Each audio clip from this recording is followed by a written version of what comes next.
हाथ पकड़ लिया, कहा बात क्या है? बोले ऐसे ऐसे हो गया है। तो नारद जी बोले चिंता मत कर, हमारी वजह से ही संकट आया है। बोले बिल्कुल हे देव, मैंने तो ऐसा सुना था, दर्शनम तवलोकस्य सर्वथा गहरम परम, तुम्हारे दर्शन करने मात्र से जीव के पाप नष्ट हो जाया करते हैं, और तुमने तो मौत का दर्शन करा दिया मुझे। नारद जी बोले चिंता मत कर, बच जाएगा। बोले बच जाऊंगा? बोले बिल्कुल बच जाएगा। बोले कैसे? बोले मेरी बात माननी पड़ेगी। क्या? बोले दूसरे पर्वत पर अंजना मैया आई हुई हैं, तू जाकर के उनको प्रणाम कर, और अगर उन्होंने तेरे सिर पर हाथ रख दिया तो एक राम नहीं 100 राम भी आ जाएंगे तब भी तेरा कुछ नहीं बिगाड़ सकते। और आज बड़ा सौभाग्य मेरा, मैंने जीवन में पहली बार, वैसे तो कथा का कार्य ठाकुर जी ने सौंपा है तो हर जगह जाने का सौभाग्य मिलता है, मंदिरों के दर्शन होते हैं, और मैं तो खुद ऐसी जगह रहता हूँ जहाँ मंदिर ही मंदिर है, वृंदावन से ज़्यादा मंदिर कहाँ होंगे। मैंने जीवन में पहली बार इतना सुंदर मंदिर देखा आज जो मुझे दर्शन कराया गया, वहाँ पर अंजनी मैया का दर्शन किया, मेरा मन बड़ा प्रसन्न हुआ, बहुत आनंद। अंजनी मैया बैठी हुई हैं, गोद में हनुमान जी, ये मैंने पहली बार ऐसा दर्शन किया, पहली बार इतना सुंदर मंदिर देखा है, आज तक मैंने ऐसा दर्शन नहीं किया। अंजनी मैया के पास ये सुकंठ गए और जाकर के चरणों में प्रणाम किया। भोर की मंगलमयी बेला, मां ने तुरंत एकदम सिर पर हाथ रख दिया और हाथ रख के कहा आयुष्मान भव, पुत्र तेरी आयु में वृद्धि हो, तू स्वस्थ रहे, तू प्रसन्न रहे। और मां तो मां हुआ करती है भैया, जब मां सिर पर हाथ रख देती है आशीर्वादों की लड़ियां एकदम झरने लगती है। जब आशीर्वाद दिया कि तेरी लंबी आयु हो, तू ऐसा रहे वैसा रहे, तो रोने लग गया बैठ करके। तो मां ने कहा हम आशीर्वाद दे रहे, तू रो रहा है? बोले रोऊं नहीं तो क्या करूं मैया, तू कहती है कि तेरी आयु लंबी हो, तू बड़ा हो, और मैं तो आज ही मरना हूं। तो कहा कि कैसे, तुझे कौन मार सकता है, मेरे आशीर्वाद के समक्ष कौन टिक सकता है? बोले मुझे मारने के लिए राघव ने प्रण ले लिया है। और जब सुना कि राम जी ने प्रण लिया है तो माता भी चिंतित हो गई, मस्तिष्क पर चिंता की रेखाएं खिंच के, अरे राम राम राम, तू यहीं रह गया था आने के लिए। ये तो इधर उधर बैठ गया। थोड़ी देर बाद हनुमान जी आए, वो भी मां को सुबह प्रणाम करते थे। तो हनुमान जी ने जब प्रणाम किया तो मां ने आशीर्वाद दिया, लेकिन चेहरे पर कुछ मां के थोड़ी चिंता की लकीरें दिखाई दी। तो हनुमान जी ने कहा मैया ये तेरा जो मुख कमल है आज कुछ कुमलाया हुआ लगता है, कोई बात है, कोई चिंता है? अरे जिसका तेरे मेरे जैसा बेटा हो और फिर भी चिंता? मां बोली नहीं नहीं ऐसा। बोले नहीं बताओ क्या है? बोले हमने किसी को आशीर्वाद दे दिया था। तो बोले तू? बोले हमारा आशीर्वाद संकट में आ गया है। अरे बोले मेरा नाम ही संकट थे, हनुमान छुड़ावे, मन क्रम वचन ध्यान जो लावे, कोई दुनिया का संकट ऐसा नहीं जो मेरे सामने टिक सके है? कौन सो संकट मो गरीब को जो तुमसो नहीं जाते टारो, दुनिया में कोई संकट ऐसा है जो टिक जाए मेरे सामने? मां बोली क्या बताऊं हनुमान, हमने किसी को आशीर्वाद दे दिया कि तेरी आयु में वृद्धि हो, तू आयुष्मान, कह दिया तेरी आयु बढ़े। तो बोले तो बढ़ेगी? बोले बढ़ेगी कैसे, उसकी आज ही मृत्यु है। हनुमान जी बोले मैया अगर आज ही मृत्यु हो तो मैं काल को ही कालूंगा, करालम महाकाल कालम कृपालम, मैं हनुमान हूं, मैं काल को पकड़ लूंगा। मां प्रभु प्रताप जो काल ही खाई, मैं काल को भी ग्रहण कर सकता हूं। तू कैसी बातें करती है? बोले वो तो तू कर सकता है, लेकिन मार कौन रहा ये तुझे नहीं पता। तो हनुमान जी बोले बताओ ना कौन मार? बोले राम मार। और जैसे ही राम जी का नाम लिया हनुमान जी बैठ गए। बोले मैया ये बड़ी विचित्र घटना है। कहा कि राम जी ने क्या हुआ, पूरी घटना बताई। ये है, कौन है? बोले ये रहा। हनुमान जी ने कहा अरे तू तो वहां सत्संग में था। बोले हाँ मैं ही हूं। हनुमान जी सोचे, बोले यही जगह रह गई थी तुझे मरने के लिए, तो यहीं आया। हनुमान जी बोले मैया अब जो होना था वो तो हो गया, आपने हाथ रख दिया और हमने भी आपको वचन दे दिया है, लेकिन अब जो होगा सो देखा जाएगा। कि अब तेरे बचाने की जिम्मेदारी हमारी है, तू चिंता मत कर। हनुमान जी ने हाथ पकड़ लिया, चल सरयू के किनारे आ गया। कहा यहीं बैठे रहना, प्रतीक्षा करना नहीं। हनुमान जी दौड़ करके भवन में आए। इधर राघवेंद्र सरकार वर्ष इत्यादि धारण करके, कुंडल कवच इत्यादि धारण करते हैं और अपना धनुष बाण लेते हैं। इधर हनुमान जी भी पूरे तैयार होकर के और गदा वदा लेकर के चल दिए। तो जैसे ही हनुमान जी सामने से आते तो राम जी ने देख लिया। तो राम जी बोले हनुमान तू? बोले जी। तो भगवान श्री राम बोले कि कहाँ? तो हनुमान जी ने प्रति प्रश्न कर दिया, बोले कहाँ? तो राम जी बोले हम तो किसी को मारने जा रहे हैं। तो हनुमान जी बोले हम किसी को बचाने जा रहे हैं। अरे बोले बचाने जा रहा है, किसको? तो बोले पहले आप बताओ। बोले हम तो सुकंठ को मारने जा रहे हैं। हनुमान जी बोले हम उसी को बचाने जा रहे हैं। जब लोगों ने ऐसा तमाशा देखा, बोले आज गजब का कौतुक होगा। हैं, जो कभी भगवान की इच्छा के विपरीत खड़ा ही नहीं हुआ, आज भगवान के सामने जाके खड़ा होगा, क्या सुंदर दृश्य होगा। अब तो लोगों में एकदम फैल गई बात, सबके सब चल दिए, बोले हम भी देखेंगे। राम जी ने कहा हनुमान तू समझने की बात कर, तू कम से कम विचार तो कर, तू कैसी बातें करता है? मैंने अपने गुरुदेव को वचन दिया है कि मैं इसे मारूंगा। हनुमान जी हाथ जोड़ के बोले महाराज जी मैंने भी वचन दिया अपनी माँ को कि मैं बचाऊंगा, अब न तुम वचन तोड़ सकते हो न मैं तोड़ सकता हूं, अब जो होगा वो तो वहीं देखा जाएगा। चल चल। इधर राम रथ पर आरूढ़ होकर के आए हैं और सामने हनुमान जी जाकर के सुकंत के सामने खड़े हो गए और सुकंत से कहा तुझे एक ही काम करना है। बोले क्या? बोले जब तक हम न कह दें तब तक चुप नहीं होना, तू बस केवल राम ही राम रटते रहना, राम नाम लेते रहना, तुझे और कुछ नहीं करना। ठीक है। अच्छा आपने देखा होगा, एक तो स्वाभाविक नाम लेना और एक डरे हुए को नाम लेना, दो तरह की भक्ति होती है, एक लोभ के कारण, एक डर के कारण। लोभ के कारण जो होती है कि मुझ पे पैसा आ जाए, मेरी दुकान चलने लगे, मेरा थोड़ा ये हो जाए, थोड़ा वो हो जाए, तो जो जैसे बता देता है आदमी वैसे करने लग जाता है, ये लोभ के कारण भक्ति। एक डर के कारण, खैर आपने अनुभव नहीं किया होगा, जैसे बरसात के दिनों में आप किसी बीहड़ रास्ते से निकल के जा रहे हैं, आसपास कोई घर नहीं, कोई लाइट नहीं, कोई शहर नहीं, कोई दुकान नहीं, आप बाइक से जा रहे हैं, कुछ नहीं दिखाई दे रहा है, मेघ गर्जना कर रहे हैं, बादल गरज रहे हैं, ठंडी हवा चल रही है और डर के मारे पेट में से हनुमान चालीसा निकल के आता है और अधरों पर बार बार हे हनुमान जी रक्षा करना, जय हनुमान का अनुग्रह सागर जय कबीर, यानी कितनी बार व्यक्ति रट लेता है। तो डर में मैंने तो यहां तक सुना है कि सपने में भी डर जाए तो हनुमान चालीसा याद आ जाता है। तो भय के कारण अब ये राम नाम जप रहा, हनुमान जी ऐसे आकर के खड़े हो गए। तो राम जी ने कहा हनुमान सावधान, अंतिम बार कहता हूं तो हट आगे से। हनुमान जी बोले हटना होता तो खड़े ही नहीं होते, और जहां हम एक बार खड़े हो जाते हैं ना महाराज, तो वहां पर डट जाते हैं, फिर वहां से कोई मतलब ही नहीं हटने का हमारा। जहां एक बार रुक गई वहां पर कोई मतलब नहीं। आहा भगवान राम बाण संधान करते हैं और जितने भी राघव के बाण आते हैं सभी बाण निष्फल होकर के चले जाते हैं। हनुमान जी राम राम जपते हैं, वो राम राम रटता है और राम राम कहते कहते कहते कहते ऐसा प्रतीत होता है जैसे नाम के प्रभाव से एक ऐसा चक्र बन गया सामने आकर के नाम का कि जितने भी बाण राम छोड़ते हैं सबके सब निस्तेज हो जाते हैं। भगवान बहुत चिंतित हो गए और कहा हनुमान अब सावधान, अब मैं अपना अमोघ बाण छोड़ता हूं, अब सावधान।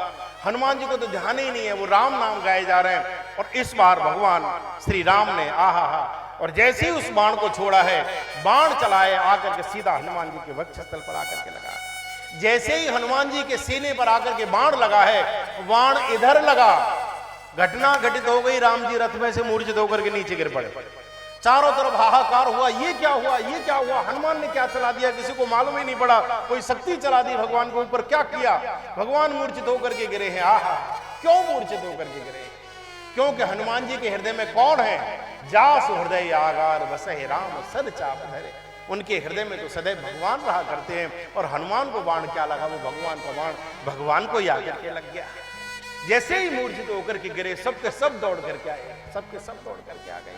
हनुमान जी भी आए, सुकंत आए, विश्वामित्र ऋषि आए, नारद आए, सबके सब वहां अयोध्यावासी खड़े। क्या हुआ, क्या हुआ, क्या हुआ?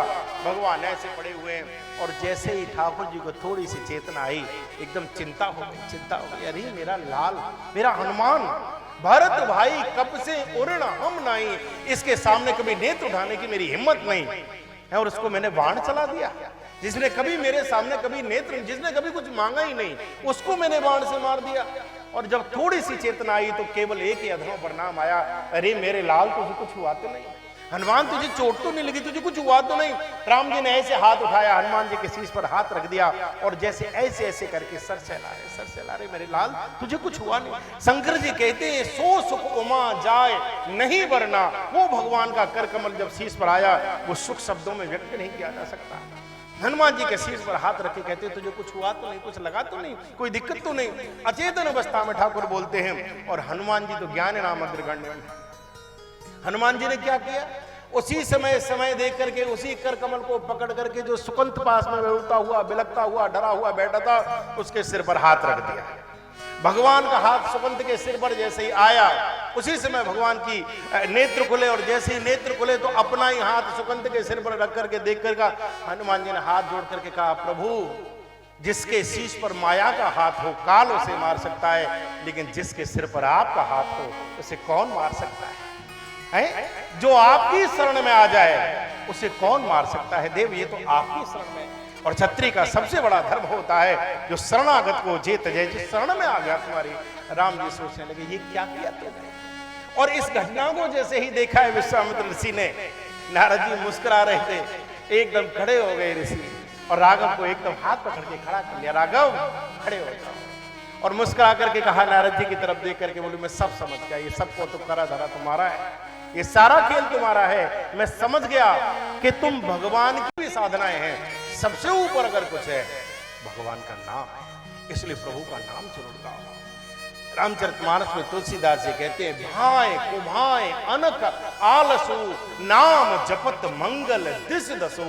आप किसी भी स्थिति में रहो, कैसे भी रहो, आज आप बढ़िया हैं, शरीर सही है, नहा करके चंदन लगा करके आप भजन कर सकते हो, लेकिन न जाने कब कुछ ऐसा हो जाए कि आप बिस्तर में आ गए, तब कहां से रोज नहाओगे, कहां से रोज चंदन लगाओगे, कहां से रोज वस्त्र बदलोगे? तो क्या पूजा पाठ छोड़ दोगे? नहीं नहीं, उस समय कहा जाता है कि केवल भगवान का नाम गाइए, नाम गाइए। भगवान के नाम की बहुत बड़ी महिमा, बहुत बड़ी महिमा है। राम न सकहि नाम, जब अशोक के पेड़ के नीचे बैठ करके शोक संतप्त हैं, आहा राघव का स्मरण करती हैं, रुदन करती हैं, कृष्ण शीश जटा एक महीने एकदम सूख गई है मैया, और रो करके कहती हैं, अवने न आवत एक उतारा।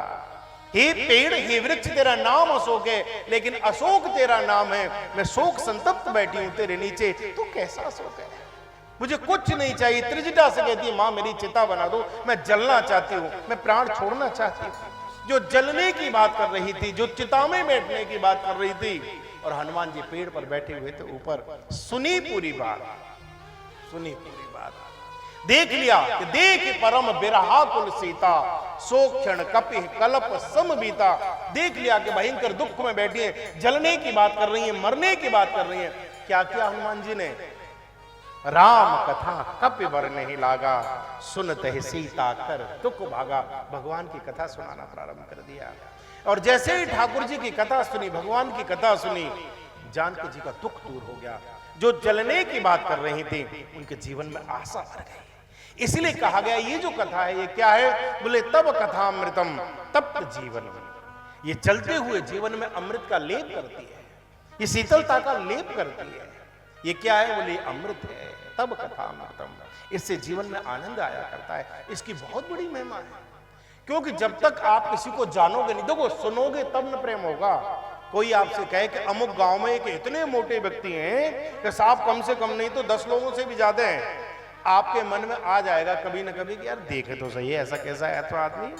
कोई कहे साहब वो इतने लंबे हैं कि दूसरी मंजिल तक सिर पहुंचा देते, आप कहेंगे ऐसा हो ही नहीं सकता, एक बार देखें तो सही कैसे है। आप जैसा सुनते हैं देखने की इच्छा होने लगती है, उसके प्रति प्रीति बढ़ने लगती है, उसके प्रति अनुराग होता है। ये भगवान की कथा की यही तो महिमा है। नित नहीं हो राम पद प्रीति, हम सुनेंगे तब तो उसके प्रति हमारे प्रेम होगा, तब तो उसके प्रति प्रीति होगी। ये कथा की महिमा है। कई बार कुतार्किक लोग कह देते हैं, अरे साहब कथाओं से क्या हो रहा है, कथाओं से क्या हो रहा है, कथाओं से क्या परिवर्तन हो रहा है, अधर्म तो वैसा का वैसा ही हो रहा है, पाप तो वैसा का वैसा ही हो रहा है, अनाचार तो वैसा का वैसा ही हो रहा है, क्या इस अंतर हो रहा है? तो ये युग का प्रभाव है, ये कलयुग का प्रभाव है। पाप तो होगा ही, जैसे बरसात के महीने में वर्षा तो होगी ही। अब कोई कहे छाता बनाने वाली कंपनी में जाकर के कि पिछली साल की अपेक्षा इस वर्ष तुमने छाते बहुत ज्यादा बनाए, पर वर्षा में तो कोई भी प्रभाव नहीं, वो तो झुकी तो हो रही है, ये तो पागलपन की बात हो जाएगी। छाता बनाने से वर्षा का कोई लेना देना नहीं है, वो तो समय है, होगी ही, लेकिन जो छाता लगा लेगा वो वर्षा से बच जाया करता है। कथा ठीक वही काम करती है। युग का प्रभाव है, अधर्म तो होगा ही, पाप तो होगा ही, लेकिन जो शिव पुराण की कथा की छत्र छाया के नीचे आ जाता है वो इन पाप की मार से बच जाया करता है। बस कथा इतना ही करती और कुछ नहीं करती, जो कथा की छत्र छाया के नीचे आता है। इसलिए सुनिए, और इसके सुनने में बड़ी बाधा आती है, इसका सुनना सहज नहीं है। भाग्योदयेन बहुजन्म समर्जितेन सतसंगमं च लभते पुरुषो यदा वही। व्यक्ति के जब जन्म जन्मांतर के युग युगांतर के उसके पुण्य जब एक साथ उदित होते हैं तब कथा सुनने को मिलती है। आप कह सकते हैं कि महाराज जी हमने तो 2 साल पहले ही सुनी थी, उसके बाद फिर हम महावा सुनाए, फिर उसके बाद हमने वहां सुनी, तो निश्चित आप परम सौभाग्यशाली हैं। ये आपका सौभाग्य है, ये परम सौभाग्य है। न जाने कितने पुण्य आपने किए हैं जो बार बार आपको कथा सुनने का सौभाग्य मिला। लेकिन कथा को करना, कथा में बैठना, कथा में जाना ये अलग बात है, और कथा को सुनना एक अलग बात है। कथा में जाता तो हर कोई है, सब लोग जाते हैं, कथा में बैठते तो सब हैं, लेकिन सुन कितने पाते, सुन कितने पाते। सबसे महत्व की बात सुनना होती है। कथा सुनने तो सती भी साथ गई, शंकर जी के साथ बराबर आसन डाल करके बैठी रही कथा में, लेकिन सुनी नहीं। कथा में बैठने में और सुनने में अंतर हुआ करता है, अंतर हुआ करता है। इसलिए कहा गया है कि श्रोता 3 प्रकार के श्रोता हुआ करते हैं। हमने पिछली बार भी बताया था, श्रोता, सरोता और सोता। एक नंबर 1 का श्रोता होता है जो डूब करके कथा के एक एक शब्द को सुना करता है।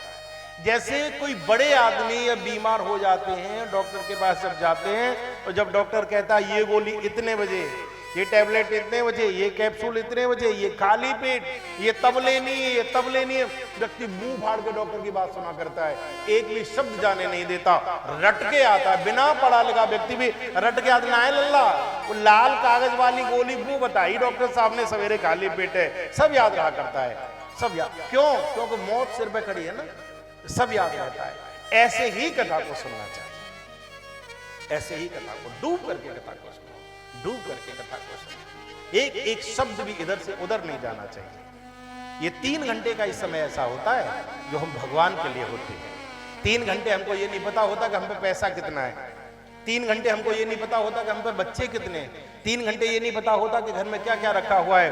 3 घंटे जब हम यहाँ कथा में बैठे तो केवल एक ही चीज याद होती है, हम उसके हैं, वो हमारा है, इसके अलावा दुनिया में और कुछ है ही नहीं।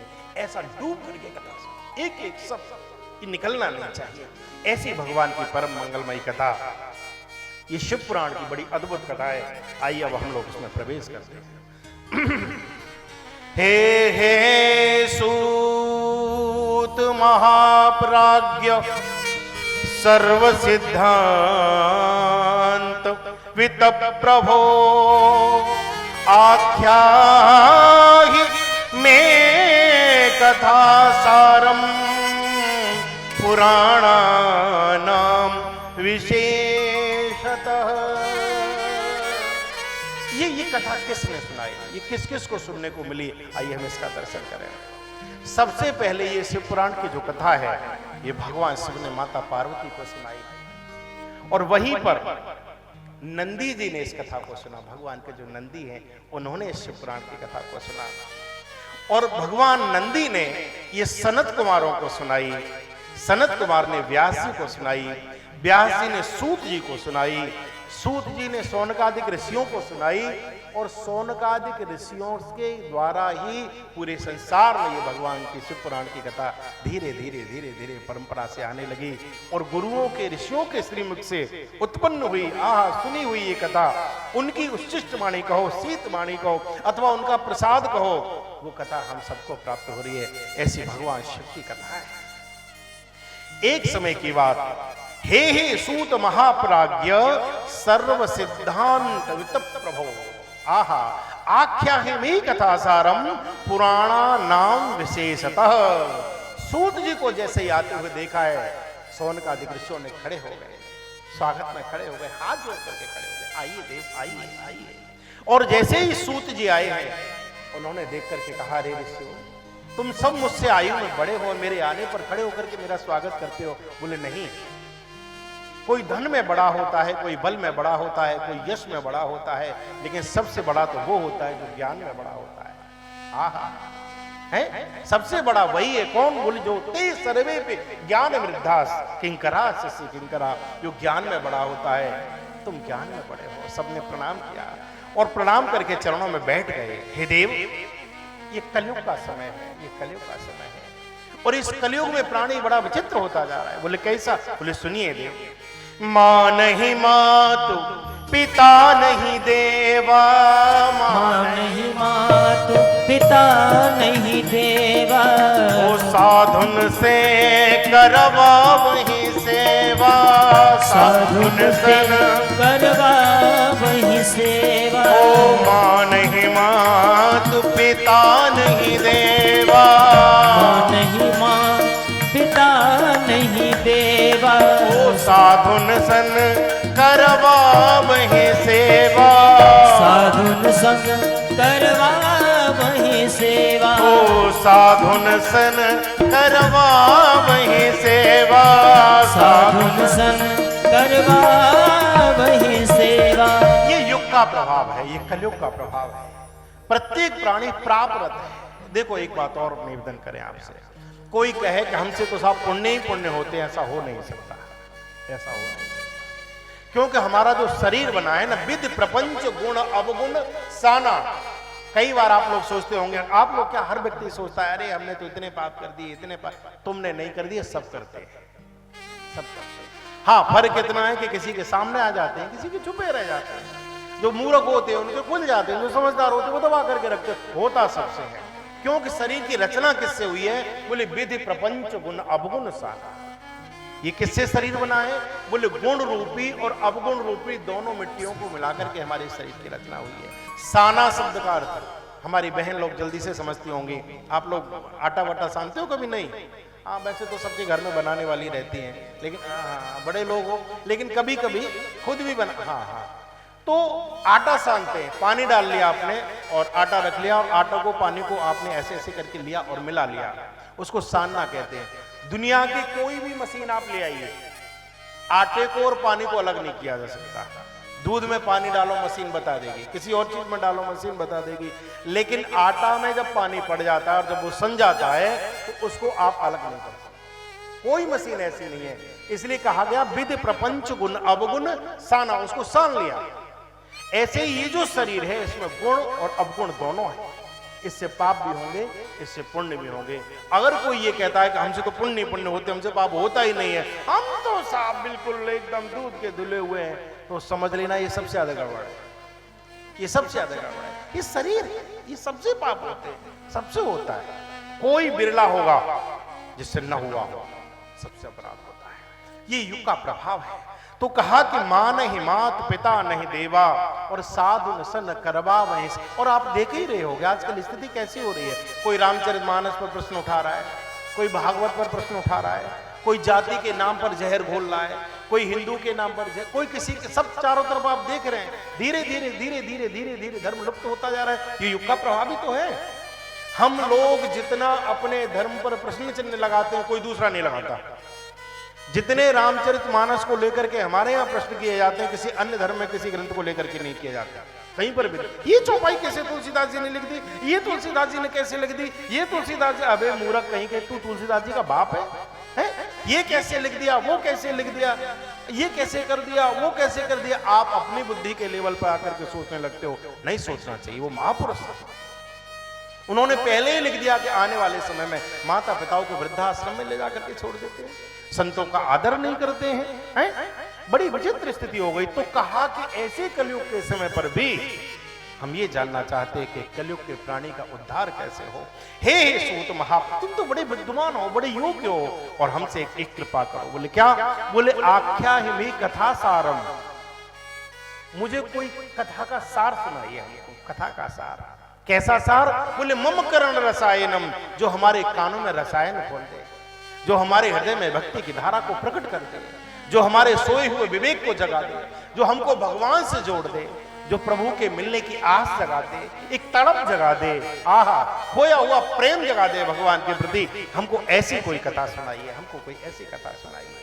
कथा सारम, कथा का सार चाहिए, कथा का सार तो कुछ चाहिए। देखो भैया, कथा में और कथा के सार में भी अंतर होता है। कथा तो सब बोलते हैं। आप लोग शायद बंगाल के टच में रहे होगे, तो वहां बोलते हैं ना, नॉर्मली बात करते हैं, कथा बोलबो। वो अपनी बात को भी कथा बोलबो, मतलब बात कहना माने कथा कहना। तो कथा तो सब कहते हैं, लेकिन कथा का सार क्या है? हम सब कथा ही तो कहते हैं। बढ़िया कोठी बनवा लो, तब फिर आप व्यक्ति पूरे दिन उसी की चर्चा करेगा। कोई बड़ी गाड़ी ले आए, पूरे दिन आदमी उसी की चर्चा करता है। कोई बढ़िया कुछ खरीद ले, पूरे दिन उसकी चर्चा करता है।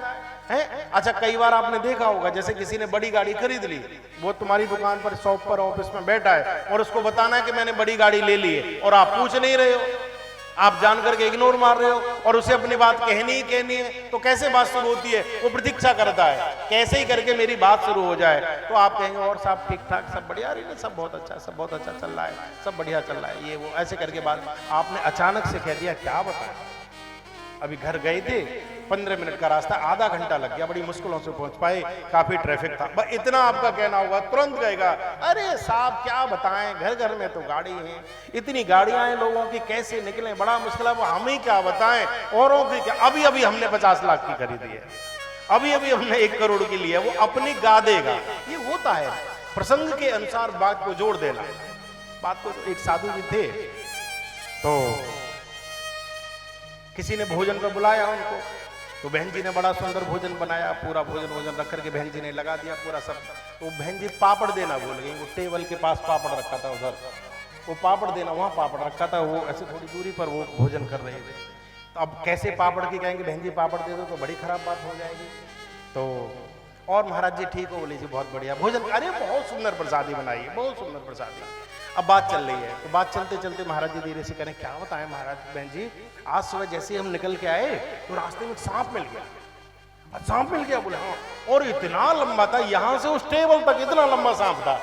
और जैसे ही कहा कि यहां से उस टेबल तक इतना लंबा सांप था, सोई बहन जी को पापड़ दिख गया। और महाराज जी को पापड़ तो भूल ही गई, लो लो लो लो लो लो लो ला करके, और उन्होंने पापड़ रख दिया। तो प्रकारांतर से अपनी बात को कहना, वहां तक बात को पहुंचा देना, ये होता है। तो कहा कि मम कर्ण रसायन, मेरे कानों में कोई रस बोल दे, ऐसी मुझे कथा सुनाओ जो भगवान के प्रति प्रेम जगा दे। मम कर्ण रसायनम। और जब ऐसा बोला है, सूत जी प्रसन्न हो जाते हैं, गदगद हो जाते हैं। धन्यस्त्वं मुनि शार्दूल श्रवण प्रीति लालसः, अतो विचार्य सुधया वच्मि शास्त्रम महोत्तमम्। धन्य धन्य कह दिया, धन्य हो तुम्हारे जैसा कोई नहीं। और यही रामचरितमानस में भगवान शंकर पार्वती जी से भी कहते हैं, धन्य धन्य, आहा तुम्हारे लिए धन्य है, तुम धन्य हो। क्यों? बोले तुम्हारे जैसा कोई दूसरा उपकारी नहीं, संसार के लिए, संसार के कल्याण के लिए तुम कथा पूछ रहे हो, धन्य धन्य कर दिया तुमने, एकदम आनंद में झूम गए। और सूत जी कहते हैं, अब मैं तुम्हें बड़ी गजब की कथा सुनाता हूं। ये शृण्वन्ति मुने शैवम पुराणम शास्त्रमुत्तमम, ते मनुष्य न मान्तव्य रुद्र एव न संशय। जो भगवान शिव के शिव पुराण की कथा को सुना करता है, वो मनुष्य किसके समान हो जाता है? बोले ते मनुष्यान मंतव्य रुद्रा एव न संशय। जो भगवान शिव के शिव पुराण की कथा को सुनता है, वो साक्षात रुद्र के समान हो जाया करता है, वो साक्षात शिव स्वरूप हो जाता है। ऐसी ये कथा है। इसको थोड़ा बहुत, एक श्लोक, आधा श्लोक, आदि जितनी हो पाए, लेकिन डूब करके इसको सुनना चाहिए। सदा सेव्या सदा सेव्या सदा सेव्या विशेषतः एतत् शिव पुराणस्य कथा परम पावनी। ये परम पावनी भगवान शिव की कथा है। इसमें 24,000 श्लोक है। ये व्यास जी के द्वारा लिखित ग्रंथ है, उन्होंने इसको लिखा है।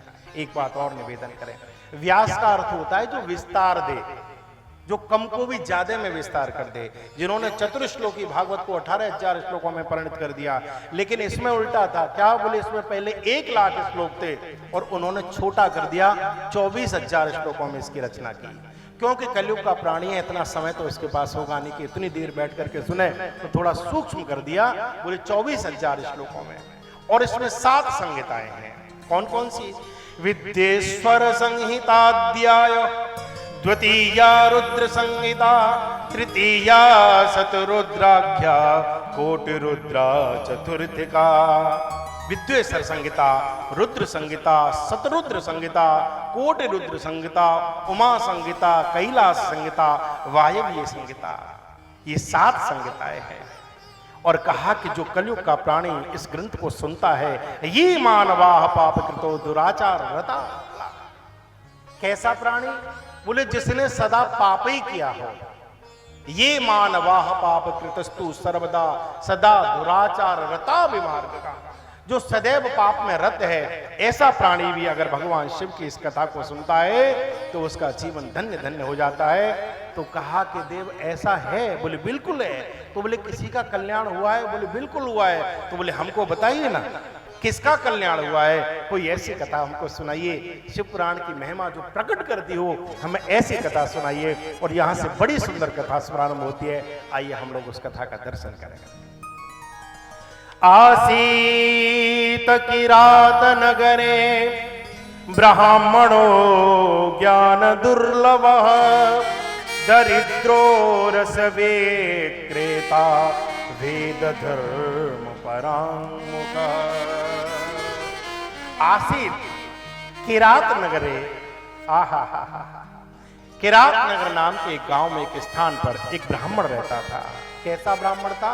बोले ब्राह्मणों ज्ञान दुर्लभ, वो ज्ञान में दुर्लभ था। एक बात और आपसे निवेदन करें, यदि आप किसी से कह दें कि तुम्हारे पास पैसा नहीं है, तुम पैसे में कम हो, व्यक्ति को बुरा नहीं लगेगा। आप किसी से कह दो कि तुम हमसे आयु में कम है, बुरा नहीं लगेगा। आप किसी में कुछ भी कह दें, व्यक्ति बुरा नहीं मानेगा। लेकिन किसी से कह के देखना कि तुम थोड़ा बुद्धि में कम हो, तुम पे बुद्धि नहीं है, फिर देखो आदमी को कितना खराब लगता है। बुद्धि कम की बात सुनी तो समझ लो नाराज हो जाएगा। और भगवान ने 2 कान में मंत्र फूंक करके भेजा है। कौन कौन से? व्यक्ति जब पैदा हुआ, संत जन कहते हैं 2 कान में फूंक मारी, एक इधर वाले में एक इधर में। एक कान में कहा कि मैंने अभी तक पृथ्वी पर तुझसे ज्यादा बुद्धिमान दूसरा पैदा नहीं किया। हर आदमी अपने आप को बुद्धिमान मानता है, अपने आप को सबसे ज्यादा बुद्धिमान मानता है।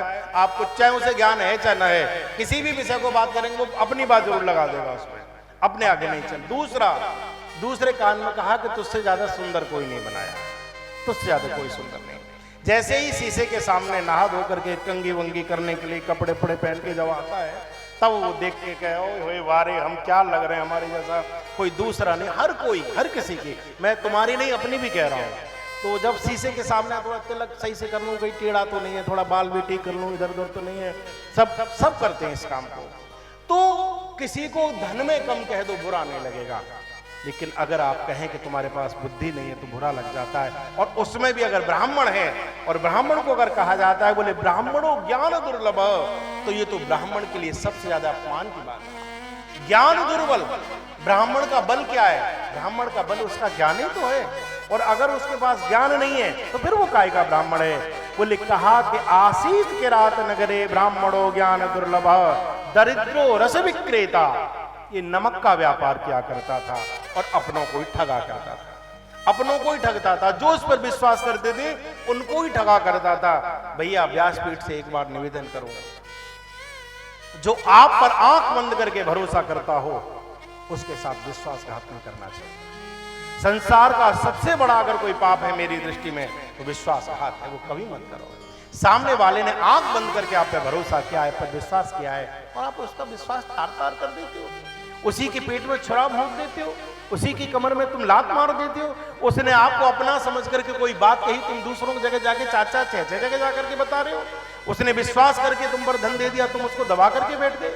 उसने विश्वास करके कोई चीज समर्पित कर दी, तुम उसको रख करके बैठ गए। उसने विश्वास करके खुद को समर्पित कर दिया और आपने उसी में छुरी लगा दी, उसी में चाकू भोंक दिया, उसी के विश्वास का खून कर दिया। ये कभी नहीं करना चाहिए। लेकिन ये काम करता था, सबसे पहले ये विश्वासघाती था। एक तो ज्ञान दुर्लभ, दूसरा क्या करता था? बोले विश्वासघाती था, अपने ही लोगों को लूटा करता था। और एक दिन घटना घटित हो जाती है, एक दिन घटना घटित हो जाती है। कदाचित दैव योगेन, एक दिन घटना घटित हो गई। ये एक नदी के किनारे, एक सरोवर के किनारे टहल रहा था। उसी समय पर एक शोभावती नाम की वैश्या को इसने वहां पर काम पीड़ा करते हुए देख लिया। और जैसे ही इसने देखा है, इसका मन बिगड़ गया, मन बिगड़ गया। लौट करके घर में आया है, कल्पना करने लगा, देखो भैया जैसा देखते हैं वैसा बनते हैं, जैसा देखोगे वैसा बनोगे। हम आंखों से क्या देख रहे हैं, हम कानों से क्या सुन रहे हैं, हम जिह्वा से क्या ले रहे हैं, जैसा आप ग्रहण करते हैं आप वैसे ही बनने लगते हैं, वैसे ही बनने लगते हैं। इसलिए कहा गया है, संत जन कहते हैं आंखों से वो देखो जो देखने योग्य हो, जो देखने योग्य हो। वो मत देखो जो देखने योग्य नहीं है। हनुमान जी ने रावण के यहां विचित्र कंडीशन देखी तो आकर के कहते अति विचित्र कही जात सुनाई, ऐसा देख लिया जो बोली में वाणी से नहीं कहा जा सकता। अच्छा देखो, दृश्य का बहुत बड़ा प्रभाव पड़ा करता है। जैसा आप देखोगे वैसा मन बन जाता है।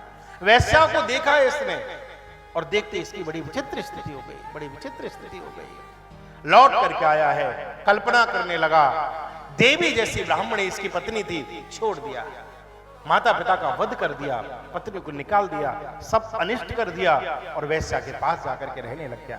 मैं तेरे साथ जीवन जीना चाहता हूं, मैं अपना सर्वस्व लेकर के आया हूं। वो कहती है मैं बिना धन के किसी को स्वीकार नहीं कर दी। बोले मेरे पास बहुत कुछ है। क्या लेके आया है? बोले ये देख, पत्नी के गहने हैं, घर बेच दिया, उसके पैसे हैं, ले ये सब तेरे लिए, मैं तेरे साथ रहना चाहता हूं। वैश्या ने धन ले लिया, साथ में रख लिया। कुछ दिन वैश्या के साथ जब रहने लगा, और वैश्या तो वैश्या हुआ करती है, धन जब तक था तब तक तो साथ दिया, और जैसे धन खत्म हो गया लात मार के भगा दिया, निकाल दिया। तब अकल आई कि मैंने बहुत बड़ी गलती कर दी। जब निकाल दिया इधर उधर घूमने लगा, कोई पास नहीं बिठाता, कोई पास नहीं बिठाता, कोई बात नहीं करता, और कोई करेगा क्यों? आचरणहीन व्यक्ति को कोई भी पास में बिठाना नहीं चाहता है। जिसका ऐसा चरित्र हो, जिसकी ऐसी बुद्धि हो, क्या आप अपने घर में बिठाओगे? कोई नहीं बुलाता। ऊपर से ब्राह्मण था, लेकिन क्या करने लगा? मजरा पीने लग गया, वैश्यावृत्ति करने लग गया, मांस भक्षण करने लग गया। और ऐसे व्यक्ति को कौन बुलाएगा? पंडित जी वो अच्छे लगते हैं, आहा, जो अच्छे आचरण वाले हों, ऐसे व्यक्ति को कौन बुलाएगा? ना कोई कथा को बुलाता है, ना कीर्तन को बुलाता है, ना कोई व्यापार में बिठाता है, कोई नहीं बिठाता। देखो 4 स्थानों पर कलयुग का वास है। द्यूतम पानम स्त्रियः सूना यत्रा, ये क्या? बोले जहां जुआ खेला जाता हो, जहां पर शराब पी जाती हो, जहां पर मांस भक्षण किया जाता हो, और जहां पर स्त्री अपने धर्म का पालन न करती हो, वहां पर कलयुग का वास हुआ करता है, कलयुग का वास होता है। और आज चारों ही चीज जम के दिखाई देती है। जहां देखो वहां मदिरा मिलेगी आपको, जहां देखो वहां आपको मदिरा मिलेगी। दूध वाला दरवाजे पर जाकर के कहता है कि दूध ले लो, दूध ले लो। मदिरा वाला कभी किसी के यहाँ नहीं कहता, आदमी नाक रगड़ के पहुंचा करता है उसके यहाँ पर, उसके यहाँ नाक रगड़ के पहुंचता है। द्यूतम पानम है, और जहां पर जुआ खेला जाता हो वहां कलयुग का वास है। जहां शराब पी जाती हो वहां कलयुग का वास, जहां पर मांस भक्षण किया जाता हो, और जहां स्त्री अपने धर्म का पालन न करती हो वहां कलयुग का वास है। आजकल तो कहना ही बड़ा मुश्किल है। श्री प्रेमानंद जी ने, अनुराधाचार्य जी ने कुछ कह दिया था, देखो ना कितना बड़ा बवाल मचाया हुआ है उस बात पर, कितनी विचित्र कंडीशन हो गई है। वो कौन सा रिलेशन है, मुझे तो इंग्लिश बोलनी नहीं आती, वो लिविंग होता है, क्या होता है, उसमें रहने की ये परंपरा भारत में कहां से आ गई? ये कहां से? कोई सभ्य समाज का, परिवार का व्यक्ति इनको स्वीकार करेगा? हम अपने बेटे बेटियों को, हम कोई बहू चाहेंगे कि ऐसी बहू हमारे घर में आकर के रहे कि नहीं नहीं हम जाएंगे, हम जाएंगे? और वो तो बोलने में भी लज्जा आती है, कैसी कैसी बातें। और लोग, मैंने देखा है कि स्त्रियां इसका विरोध कर रही हैं। वो जाकर के कह रही है कि ऐसा कैसे कह दिया उन्होंने, अरे के साथ केवल 4% ठीक निकलेंगे, बाकी सब खराब है। तो कैसे बोल दिया महाराज? अरे भाई तू 96% में क्यों जा रही है? तू 4% में क्यों नहीं आके खड़ी होती कि मैं तो ऐसी हुई नहीं, मैं क्यों बुरा मानूं? तू क्यों बार बार जा रही है माइक लेकर के वहां पर? ऐसी विचित्र स्थिति हो गई है। सुवेश चाहिए, इसमें क्या गलत कह दिया? अच्छा वेश पहनो। हनुमान जी के बारे में आता है, कंचन वर्ण विराज सुवेशा, सुवेश चाहिए, कुवेश नहीं चाहिए। मैं ही अगर कमरे में से जीन्स पैंट पहन के आऊं, चश्मा ब्लैक कलर का लगा करके यहां आकर के बैठ के कथा सुनाऊं, आपको श्रद्धा होगी? नहीं होगी। चाहे कितनी भी बढ़िया कथा सुनाऊं, श्रद्धा नहीं हो सकती। वेश का बहुत बड़ा परिवर्तन जीवन में आता है। वेश देकर के मस्तक झुक जाया करता है। बहन ऐसे वस्त्र पहने कि जो व्यक्ति देखे वो चरणों में माथा रख दे, किसी के मन में किसी प्रकार की वासनायुक्त भावनाएं आए नहीं, ऐसा रहना चाहिए। नारी की दृष्टि ऐसी हुआ करती है कि वो अगर देख भर लेना तो उसके देखने से सामने वाले का जो सर है वो चरणों की ओर आए, हाथ चरणों की ओर आए। ऐसा हमारा व्यक्तित्व होना चाहिए, ऐसा व्यक्तित्व होना चाहिए। लेकिन विरोध हो रहा है आजकल, लोग उसी का विरोध कर रहे हैं। क्या क्या गलत कह दिया इसमें? क्या गलत कह दिया है? लेकिन अब बड़ी विचित्र स्थिति है कि कुछ भी कहो तो दुनिया भर के महिला आयोग, ये वो, न जाने कितने केस में कितने झाले झंझट खड़े हो जाया करते हैं। देखो भारत में नारी को पूजने की परंपरा है। यत्र नार्यस्तु पूज्यन्ते रमन्ते तत्र देवता, हमारे यहाँ तो पूजा की जाती है। लेकिन वहां बड़ी विचित्र स्थिति होती है। बोले कैसे? बोले अधर्म का पालन करने वाला ये जो व्यक्ति है, ओ हो, और जैसे ही ये अधर्म का पालन करने वाला जो देवराज नाम का ब्राह्मण था, कोई घर में नहीं बिठाता, कोई पास नहीं बिठाता, धन लेकर के वैश्या ने भगा दिया, बाहर दर बदर भटकने लगा, बीमार हो गया, बुखार आ गया, वो रोग ने पकड़ लिया। कदाचित दैव योगेन प्रतिष्ठानमुपागतः शिवालयं ददर्शासौ तत्र साधु जनावृतम। न जाने क्यों बहुत रोया तुम्हारी याद में शंकर। ये कहां से निकला और प्रतिष्ठानपुर में ये पहुंच गया, प्रयाग की पावन भूमि पर। और वहां पर भगवान शिव का एक मंदिर था, अंदर कथा होती थी, अभिषेक होता था। बाहर जाकर के बैठ गया, क्योंकि अंदर तो ऐसे पापी को कोई आने देगा नहीं। बाहर बैठ गया, भूख से व्याकुल था, प्यास से व्याकुल था, कुछ खाने के लिए मिल जाए, कुछ मिल जाए, कुछ ले लूं, कुछ तो मिले। बाहर आकर के बैठ गया, प्रतीक्षा करता है कब रात्रि हो और रात्रि में कुछ फल इत्यादि मिल जाए। दरवाजे पर बैठा हुआ है। देवराजस्मा शांते ज्वरेणा पीड़ितो मृतः। भयंकर बुखार से ग्रसित था, पूरा शरीर तप रहा था। दरवाजे पर पड़ा हुआ है, दरवाजे पर पड़ा हुआ है, बार बार प्रभु का स्मरण करता है, भगवान का स्मरण करता है। देखो भैया, मरते समय पर पाप सबको याद आते हैं, पाप याद आते हैं। आपने देखा होगा कभी कभी कोई व्यक्ति जब मरते हैं तो वो कहते हैं, अरे ये मेरी टांग पकड़ रहे हैं, देखो ना ये मुंह खींच के ले जा रहे हैं, ये काले कपड़ा वाले आ गए, ये मुड़ासे वाले आ गए, ये ऐसे आ गए, वो कुछ नहीं, वो पाप दिखाई देते हैं। और आप जीवन में कितना भी छुप करके पाप कर लीजिए, कितना भी छुप करके पाप कर लीजिए, मृत्यु के समय पर सबसे पहले वही आकर के खड़ा होता है। और हम तुम तो छोड़ो, भगवान श्री राम के पिता श्री दशरथ जी का जब प्राणांत हुआ है, और प्राणांत के समय पर जब कौशल्या की गोद में श्री दशरथ जी महाराज लेटे हुए थे, राम का वनवास हो गया, एक एक श्वास आ रही है, जा रही है, मृत्यु बिल्कुल छाई हुई है, सन्निकट आकर के खड़ी है। उस समय राजा को पाप याद आता है, चीख करके कहती है, कौशल्या ये कौन है, ये वृद्ध दंपति कौन है जो मेरी तरफ देख रही है, कौन है? कौशल्या हाथ रख देती है आंखों पर, नहीं महाराज, यहाँ तो कोई नहीं है, यहाँ तो केवल दास दासियां हैं, मैं हूं, तुम मेरी गोद में हो, यहाँ कोई नहीं है। दशरथ जी कहते, नहीं नहीं देवी, ये कोई खड़ा है, ये वृद्ध दंपति कौन है? आहा, तुलसीदास जी लिखते हैं, तापस अंध साप सुध आई। राजा को श्रवण के माता पिता की याद आ गई, मुझसे एक अपराध हुआ था, एकदम कौशल्या जी का हाथ पकड़ लिया। कौशल्या, मुझसे पाप हुआ था, वो पाप मैंने केकई को तो बताया था, तुझे नहीं बता पाया, तुझे नहीं बता। और केकई को पता था कि राम के वियोग में इनके प्राण निकलेंगे, लेकिन कौशल्या जी को नहीं पता था। हाथ पकड़ लिया कौशल्या का, रो करके राजा कहता है, रानी एक पाप हुआ था, एक अपराध हुआ था, एक निरपराध व्यक्ति के प्राण मेरे द्वारा चले गए। रानी, एक श्रवण कुमार नाम का बालक अपने बूढ़े माता पिता को जल लेने के लिए गया और अनजाने में बाण चल गया, उसकी मौत हो गई। और उसके माता पिता ने मुझे शाप दिया था, राजन, जिस प्रकार आज पानी की एक एक बूंद को तरस करके हम अपने प्राण छोड़ रहे हैं, जहां हमारा साप है कि मृत्यु के समय पर 4 बेटे तेरे होंगे, लेकिन तुझे अंत समय में पानी की बूंद देने वाला कोई नहीं होगा, जा ये हमारा साप। जिस प्रकार आज बच्चे के वियोग में, अपनी छाती के टुकड़े के वियोग में हम अपने प्राणों को छोड़ रहे, जा हमारा साप है कि एक दिन तू भी अपने बच्चों के वियोग में अपने प्राणों को छोड़ेगा, जा ये हमारा साप है। यही बात दशरथ जी कहते हैं, रानी ये कौन है? ये वही है, ये वही है, तापस अंध साप सुध आई। पुराने पाप याद आते हैं व्यक्ति को। ये दरवाजे पर बैठा है, दरवाजे पर बैठा है, और भगवान शंकर के दरवाजे पर बैठ करके पाप याद आते हैं।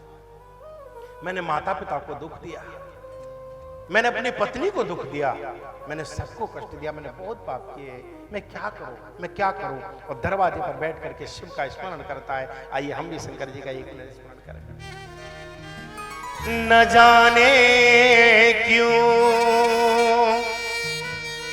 बहुत रोया तुम्हारी याद में शंकर, न जाने क्यों बहुत रोया तुम्हारी याद में शंकर। तुम न जाने क्यों बहुत रोया तुम्हारी याद में शंकर।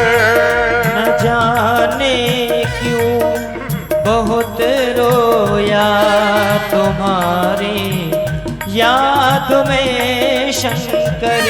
ओ कभी ना नींद भर सोया तुम्हारी याद में शंकर।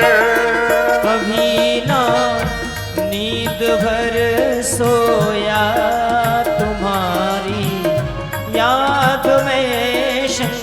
ओ न जाने क्यों बहुत रोया तुम्हारी याद में शंकर। न जाने क्यों बहुत रोया तुम्हारी याद में शंकर। मीठी मीठी ताली बजाते हुए मस्ती के साथ शंकर भगवान की जय हो।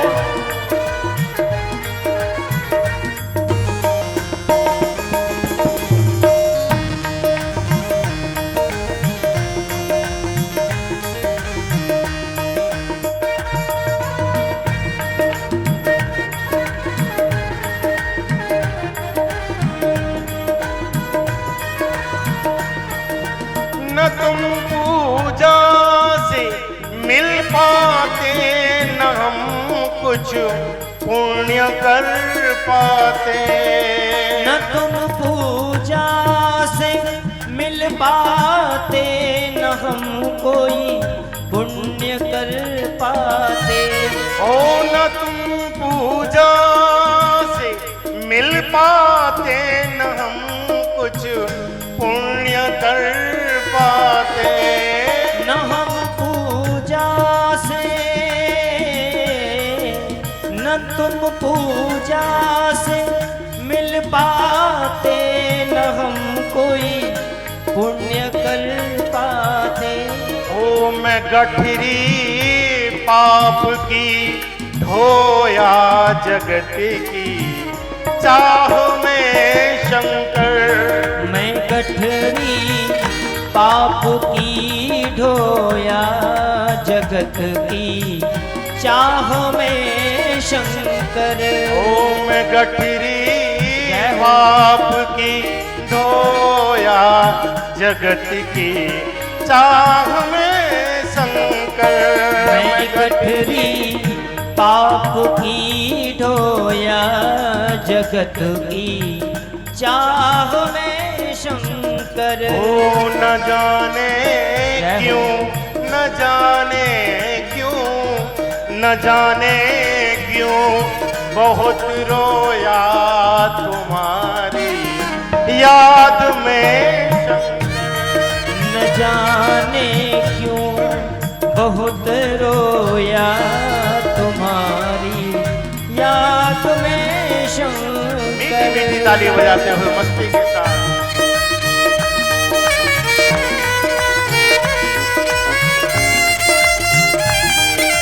हर हर महादेव।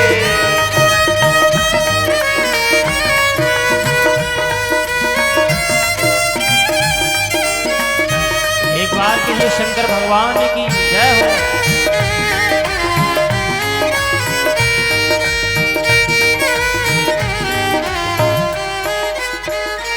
ओ ज़माना रूठ जाए पर न रूठो तुम मेरे दाता। ज़माना रूठ जाए पर न रूठो तुम मेरे दाता। ओ ज़माना रूठ जाए पर न रूठो तुम मेरे दाता। ज़माना रूठ जाए पर न रूठो तुम मेरे दाता। ओ पुराना जन्मों जन्मों का है बाबा आपसे नाता। पुराना जन्म जन्मों का है बाबा आपसे नाता। ओ ज़माना रूठ जाए पर न रूठो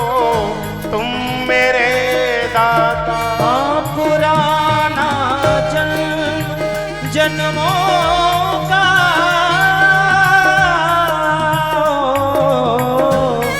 पुराना जन्म जन्मों का है बाबा आपसे नाता।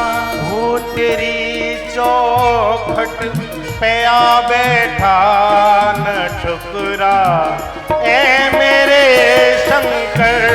तेरी चौखट पे आ बैठा न ठुकरा ए मेरे शंकर। न जाने दोनों हाथ की ताली न जाने क्यों, न जाने क्यों बहुत रोया तुम्हारी याद में शंकर। न जाने क्यों बहुत रोया तुम्हारी याद में शंकर। ओ कभी ना चैन से सोया तुम्हारी याद में शंकर। कभी ना चैन से सोया तुम्हारी याद में शंकर। ओ न जाने क्यों।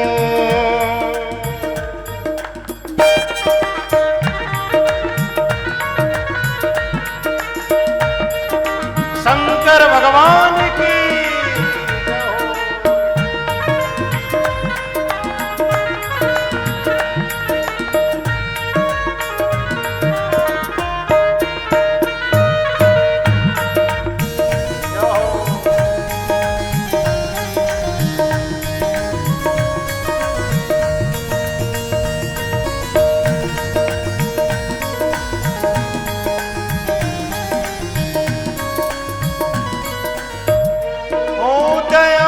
कर दो मेरे दाता तुम्ही दाता कहते हो।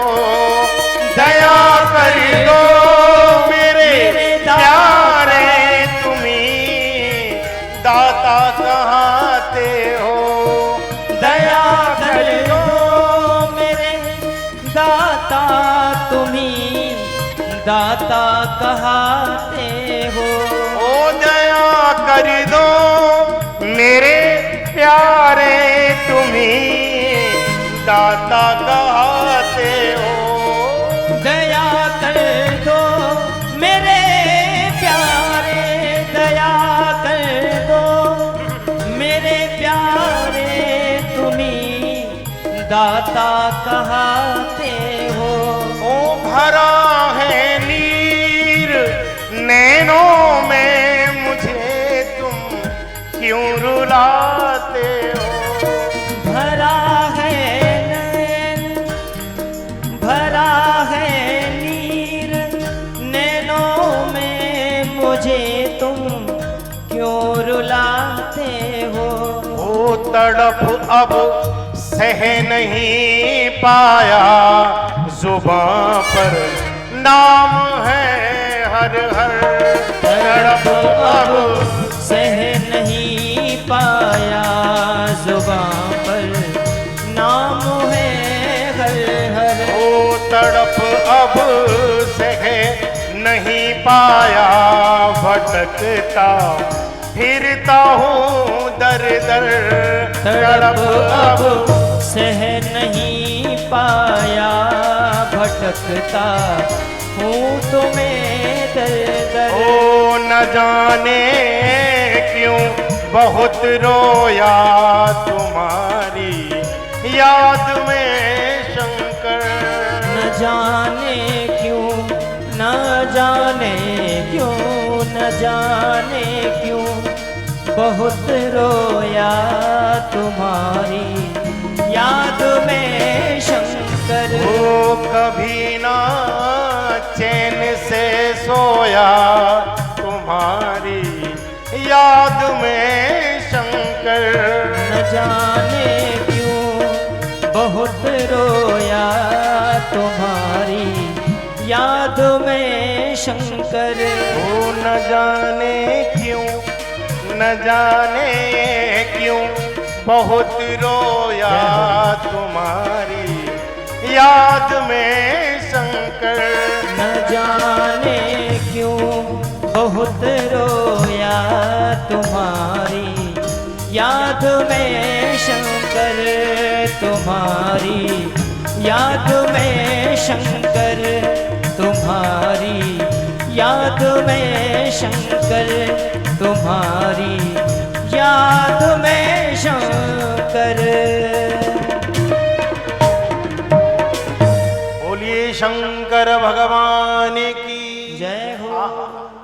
जब द्वार पर आकर के बैठा है, बुखार से तप्त है पूरा शरीर, बार बार भगवान शिव का स्मरण करता है। देव अब तो किसी योग्य नहीं बचे, अब तो किसी योग्य नहीं बचे, बस एक ही आशा है। बोले क्या? बोले तेरी चौखट पर आना मेरा काम है, मेरी बिगड़ी बनाना तेरा काम है। मैं तो आ गया, मैं अब कुछ कर ही नहीं सकता, निसहाय हूं, तेरे चरणों में आकर के बैठ गया। किसी व्यक्ति के पैर में चोट लग गई थी और पैर से चल नहीं पाते थे।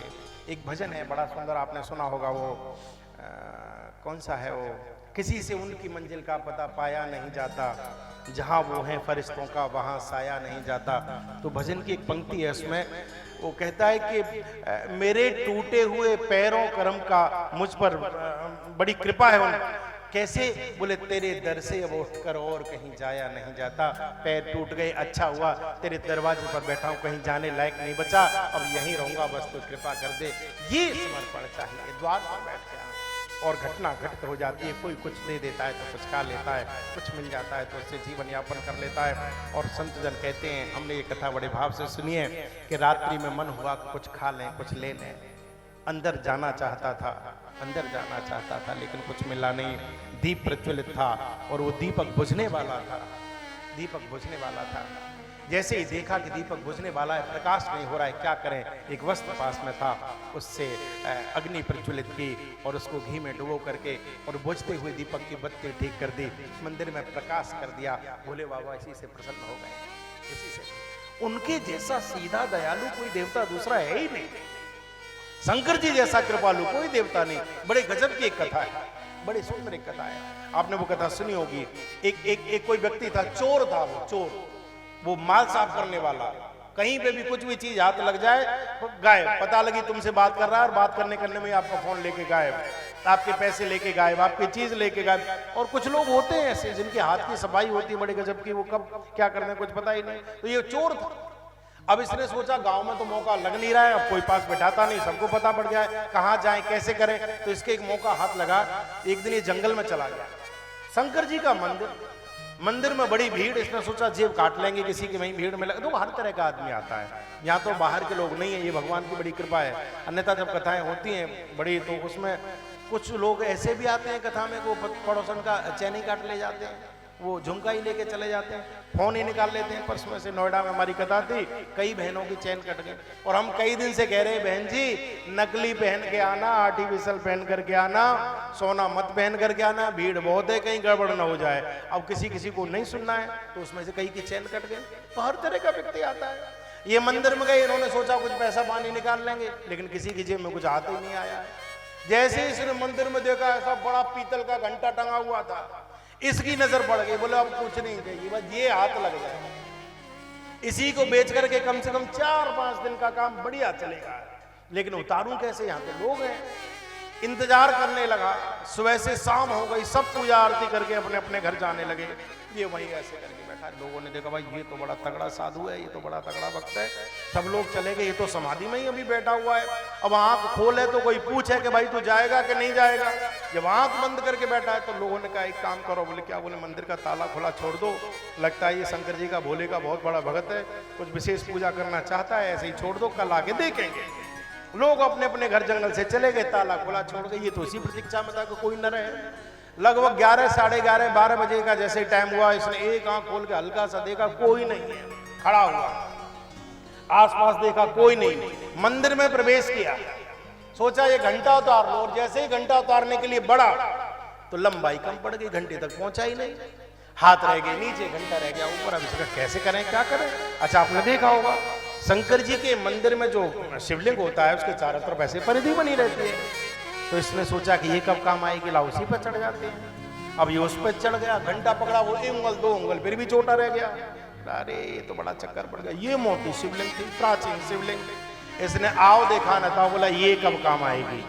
तो शिवलिंग के ऊपर ही चढ़ गया, झट से इसने घंटा पकड़ लिया और जैसे ही घंटा पकड़ के पेच खोल के घंटा उतारने ही वाला था, एकदम पीछे से आवाज आई, बोले बच्चा जो चाहे सो मांग ले।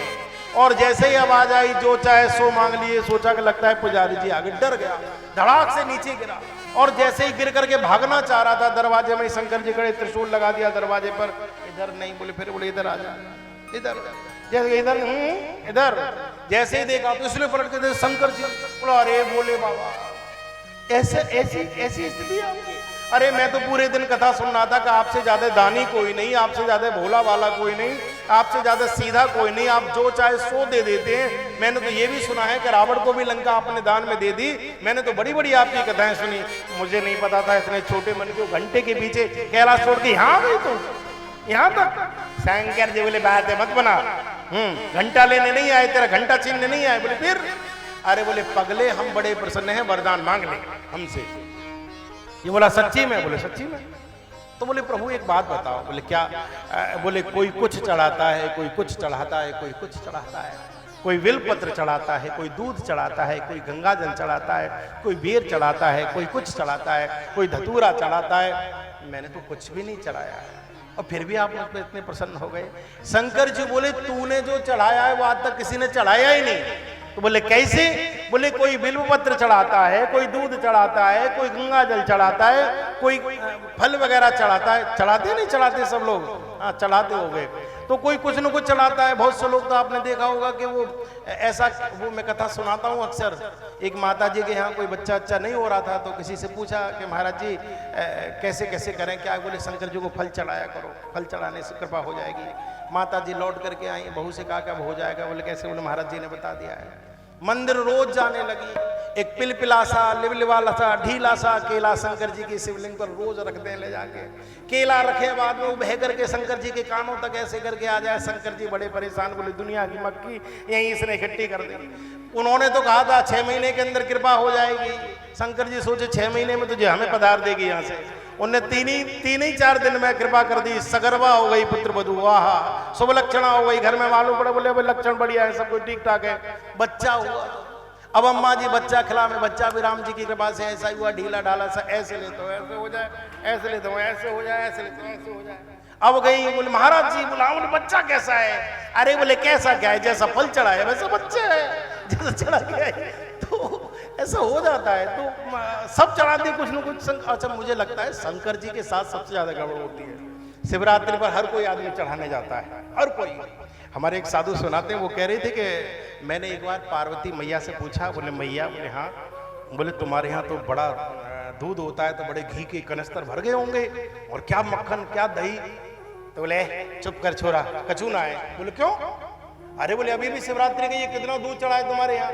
अरे बोले बाबरो एरो छोरा, तू दही की, मक्खन की, घी की बात करे? बोले फिर? बोले ऐसो चढ़ाए के गए कि गणेश और कार्तिकेय को चाय बनाऊं तो चाय ना बन सके। कैसे? बोले निहायत पानी चढ़ाओ और कुछ नहीं चढ़ाया है। हम अपने लिए दूध लेने जाते हैं तो गाय वाले भैंस वाले की छाती पे खड़े हो जाते हैं कहीं 2 बूंद पानी ना डाल जाए, और शंकर जी के मंदिर में जब चढ़ाने जाते हैं तब 1 बाल्टी पानी और 4 बूंद उसमें दूध, ऐसा चढ़ा करके आते हैं। यहाँ तो नहीं चढ़ाते होंगे लेकिन अलग अलग चढ़ा अलग अलग होता है ना। तो ये कहता है कि बाबा मैंने तो कुछ भी नहीं चढ़ाया। शंकर जी कहते हैं बेटा कोई गंगा जल चढ़ाता है, कोई दूध चढ़ाता है, कोई बिलपत्र चढ़ाता है। वस्तु तो संसार चढ़ाया करता है, लेकिन धन्य है तूने वस्तु नहीं चढ़ाई बल्कि तू ही समर्पित हो गया, तू पूरा ही मेरे ऊपर चढ़ गया। अब चढ़ाने के लिए बचा क्या तेरे पास है? किसी ने कहा है क्या समर्पित करें हम तुम्हारे लिए? हम स्वयं ही समर्पित तुम्हारे लिए। जब तुम्हारे हो गए तो कुछ और बचा ही नहीं। कहा कि तूने जो चढ़ा दिया वो तो किसी ने नहीं चढ़ाया। और भगवान सबने आशीर्वाद दे दिया, बेटा कहीं जाने की जरूरत नहीं। बोले फिर? बोले चल मेरे साथ कैलाश। ऐसे भगवान शंकर, ऐसे कृपालु, जो बिना कारण के ही, जो बिन कारण जो द्रवहि दीन पर, ऐसे भगवान भोलेनाथ। और उनके द्वार पर अगर कोई आशा लेकर के बैठ जाए तो ऐसा हो ही नहीं सकता कि उसका कल्याण ना हो। ये द्वार पर बैठा था, देवराजस समाशांते, ज्वरेणा पीड़ितो मृतः, बुखार आया हुआ था इसको और उन्हीं के दरवाजे पर खत्म हो गया, शरीर छूट गया भोलेनाथ के द्वार पर। और जब इसका शरीर छूटा है, आहा गजब की घटना घटित होती है। यमराज के यहां से यमदूत आते हैं और यम पास में बांध करके जैसे ही लेकर के जाने लगे, उसी समय भगवान शिव के गण आ गए, मार मार करके भगाया। त्रिपिंड लगा हुआ शिव गणों के, बढ़िया सुंदर भस्म धारण किए, क्या सुंदर स्वरूप था। एकदम रोक लिया, नहीं सावधान रुको। यमदूत कहते हैं तो पापी है, इसने तो जीवन भर पाप किया है। ये मानवाह पाप कृतस्तु सर्वदा सदा दुराचार रता विमार्ग, ये विमार्ग पर चलने वाला है, ये परस्त्री गमन करने वाला है, ये धन का हरण करने वाला है, ये सुरापाई है, ये पापी है, इसको तो यमलोक जाना चाहिए। आहा शिव गणों ने कहा, मूर्खो तुम ये कहते हो ये पापी है? अरे इसके जैसा तो पुण्यात्मा कोई दूसरा हो नहीं सकता। जिसने शंकर की चौखट पर अपने प्राण त्यागे हों, उससे बड़ा कौन पुण्यात्मा हो सकता है? कौन पुण्यात्मा हो सकता है? क्या नहीं जानता कि भगवान शिव का प्रसाद इसने ग्रहण किया है? क्या नहीं जानता कि इसने शिव की कथा सुनी है, शिव पुराण की कथा इसने सुन ली, इसके बाद फिर क्या बचता है? ये तुम्हारे यहाँ का अधिकारी नहीं। बोले फिर? बोले भगवान शिव का आदेश है, ये तो शिवगण बनेगा, ये तो कैलाश की शोभा बढ़ाएगा, ये तो कैलाश को सुशोभित करेगा। और वहां से शिवगण उसको लेकर के भगवान के धाम चले गए, कैलाश चले गए। ऐसी शिव पुराण की कथा जो बिना मन के, जो अकारण ही अगर इस कथा को सुन लेता है, उसका भी जीवन धन्य धन्य हो जाता है। धन्या शिव पुराणस्य कथा परम पावनी, यस्या श्रवण मात्रेण पापीयानपि मुक्तः। ऐसी भगवान शिव की कथा है। धन्य शिव पुराणस्य, ऐसी परम पावनी कथा है जो जीव को भगवान शिव के चरणों में ले जाकर बिठा देती है। इस कथा में टोटके नहीं है, ये टोटकों की कथा नहीं है कि पीपल के पत्ते पर शहद लगा दो और चढ़ा दो तो बच्चा पास हो जाएगा, नारियल बांध दो दरवाजे पर तो घर में पैसे आ जाएंगे, और ऐसा कर दो तो ऐसा हो जाएगा, और ऐसा कर लो तो ऐसा हो जाएगा। शिव पुराण में इसका कहीं कोई प्रमाण नहीं है, ऐसा कुछ भी नहीं है। ये तो मन के मुताबिक कुछ लोगों ने इसको बना दिया, इसलिए बना दिया कि हम सुनना भी तो वही चाहते हैं ना, हम सुनना भी, हम शॉर्टकट चाहते हैं, हम सुनना भी तो वही चाहते हैं कि नारियल बन जाए पैसा आ जाए घर में, और करने की जरूरत क्या है। जो कहते हैं कथाओं में बैठ करके कि पीपल के पत्ते पर शहद लगा करके, राम लिख करके और ओम लिख के 3 धारी खींच के शिवलिंग पर चढ़ा दो, बच्चा बिना पढ़े ही पास हो जाता है, उन्हीं के बच्चे कई बार फेल हो जाते हैं और अखबारों में कटिंग आती है। तो ये टोटकों की कथा नहीं, ये शिव पुराण, ये तो आत्म कल्याण के लिए। लेकिन मैं इसको भी अच्छा मानता हूं कि न उन्होंने लोगों ने टोटके बताए होते, न इतनी शिव पुराण की कथाएं हो रही होती। ये भी धन्यता है उनके लिए। हाँ, ये भी उनकी बहुत बड़ी कृपा है कि उन लोगों की वजह से जो सालों साल शिव शंकर के भगवान भोलेनाथ के मंदिर बंधे हुए थे, उनमें ताले लगे हुए थे, वो ताले खुल गए, लाइन लगा करके लोग जाने लगे शंकर जी के मंदिर पर। जो नई पीढ़ी के बच्चे वीरवार की तरफ जा रहे थे, कुमार की ओर जा रहे थे, इधर उधर जा रहे थे, वो नई पीढ़ी के बच्चे भी हाथ में लोटा लेकर के शिवलिंग को जल चढ़ाने लग गए। ये उन्हीं सब की कृपा है, व्यासपीठ से उनको इसीलिए बहुत बहुत धन्यवाद। उनकी कृपा से ये सब तो कोई ना कोई तो कार्य हुआ करता है। ये शिव पुराण की ऐसी कथा, महादेव शंकर हैं जग से निराले, बड़े सीधे सादे बड़े भोले वाले, ऐसे भगवान शिव की कथा जब सुना रहे थे तो सौनकादि ऋषि जो बैठे हुए थे, उन्होंने हाथ जोड़ करके सूत जी से कहा, हे देव, हमारा अभी कथा से मन नहीं भरा, यदि आपकी कृपा हो जाए तो भगवान शिव के शिव महापुराण की महिमा की एक कथा हमें कोई और सुना दीजिए। आहा, जब कहा कि एक कथा और सुना दीजिए, देखो यही कथा की महिमा है। कथा का मतलब कभी भी ये नहीं होता कि अब बस करो। कथा का मतलब होता है और हो, और हो, और हो। कथा की चाव बढ़ती रहे। हनुमान जी के बारे में कहा जाता है, प्रभु चरित्र सुनवे के रसिया, राम लखन से तामन बसिया। जो भगवान की कथा को सुनता है, भगवान उसके हृदय में बट जाएगा। ये कथा है, राम कथा जे सुनत अघाई, रस विशेष जाना दिन नाई। ये ऐसा रस है इस कथा में, और की प्यास जगने लगती है। ऋषियों ने कहा कि हमें कोई और कथा सुनाइए, और कथा सुनाइए। और जब कहा कि कोई एक और प्रसंग सुनाइए, आहा, उसी समय सूत जी मुस्कुरा गए और मुस्कुरा करके कहा, ऋषियों आज पहले दिन की कथा है, सब हारे थके हैं, 7 भी लगभग बज चुके हैं, इससे आगे की कथा मैं तुम्हें कल ठीक 4 बजे सुनाऊंगा। आज की कथा को यहीं पर विराम देते हैं, एक सुंदर सा शंकर जी का स्मरण करते हैं, और कल ठीक 4 बजे हम कथा शुरू करेंगे। और फिर जो 10-5 मिनट का इधर उधर है वो धीरे धीरे बढ़ता रहेगा। कथा का समय 4 से 7 यही है ना? हाँ, आइए 2 मिनट शंकर जी का स्मरण कर लेते हैं। महादेव शंकर हैं जग से निराले, बड़े सीधे साधे बड़े भोले वाले।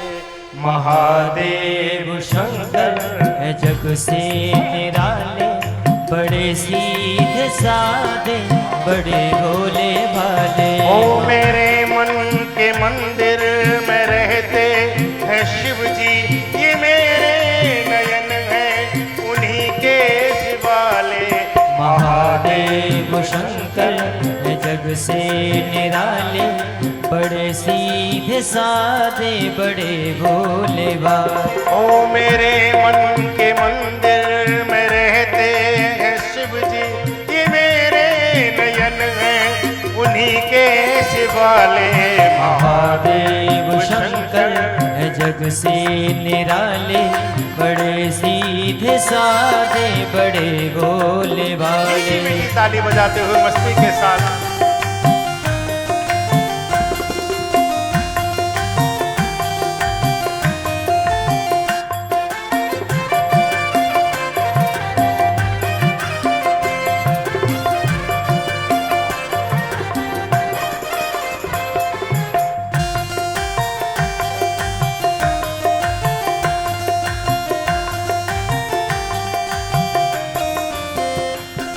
बना लो ने अपने जीवन की आशा, सदा दूर तुमसे रहेगी निराशा। बना लो उन्हें अपने जीवन की आशा, सदा दूर तुमसे रहेगी निराशा। ओ बना लो ने अपने जीवन की आशा, सदा दूर तुमसे रहेगी निराशा। बना लो उन्हें अपने जीवन की आशा, सदा दूर तुमसे रहेगी निराशा। बिना मांगे वरदान तुमको मिलेगा, समझते हैं वो तो हर एक मन की भाषा।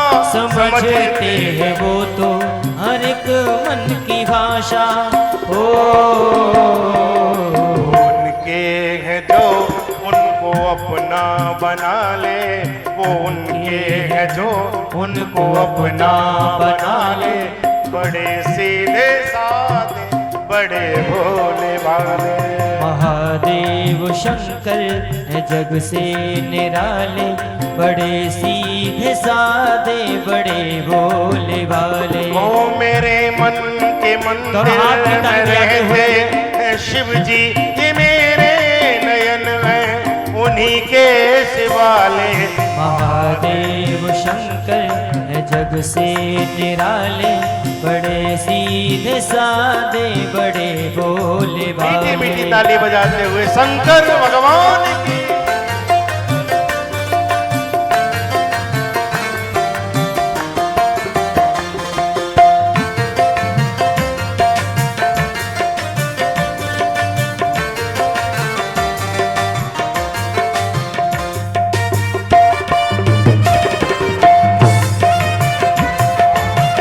हर हर महादेव।